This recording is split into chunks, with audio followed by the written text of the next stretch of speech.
ছোটবেলা থেকে চানাচুর বলতে আমার একটাই পছন্দ, মুখরোচক, স্বাদে স্বাস্থ্যে। ভালো খান, সুস্থ থাকুন।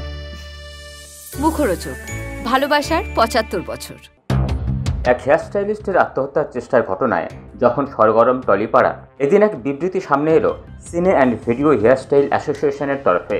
বিবৃতিতে বলা হয়েছে, ভীষণ কঠিন সময়ে সংঘবদ্ধ হয়ে বাঁচার চেষ্টা করেছে হেয়ার ড্রেসার সংগঠন এবং জানানো হয়েছে ফেডারেশনের অন্তর্ভুক্ত ২৬টি গিল্ড এতদিন একসঙ্গে সংঘবদ্ধভাবে কাজ করেছেন, কিন্তু তার মধ্যে একটি গিল্ড সবসময় চেষ্টা করছে একপেশীভাবে তাদের সিদ্ধান্ত চাপিয়ে দেওয়ার।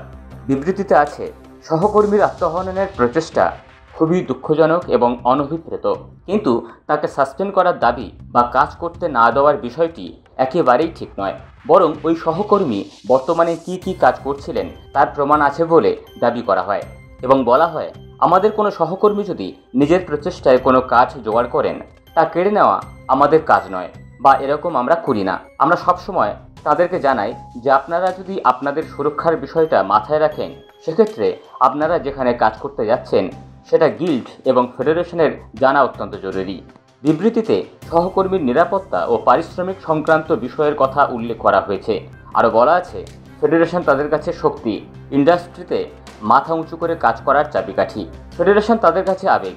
একই সঙ্গে ফেডারেশন সভাপতির প্রশংসা করে বলা হয়েছে যে সভাপতি তাদের পথপ্রদর্শক এবং তাদের কর্মপদ্ধতি গণতান্ত্রিক এবং আইনসম্মত।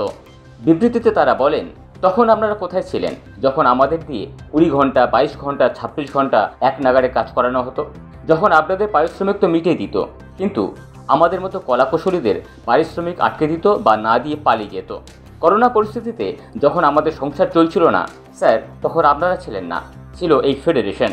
বিবৃতিতে বলা হয়েছে, ফেডারেশনকে কলুষিত করার চেষ্টা হচ্ছে, ভাঙার চেষ্টা হচ্ছে, প্রায় ৮৫০০ সদস্যদের আবেগ, ভালোবাসা ও বিশ্বাসে আঘাত করার চেষ্টা হচ্ছে এবং একই সঙ্গে তারা বলছেন, সমস্ত কলাকুশলীরা এক ছিলাম, এক আছি এবং এক থাকব।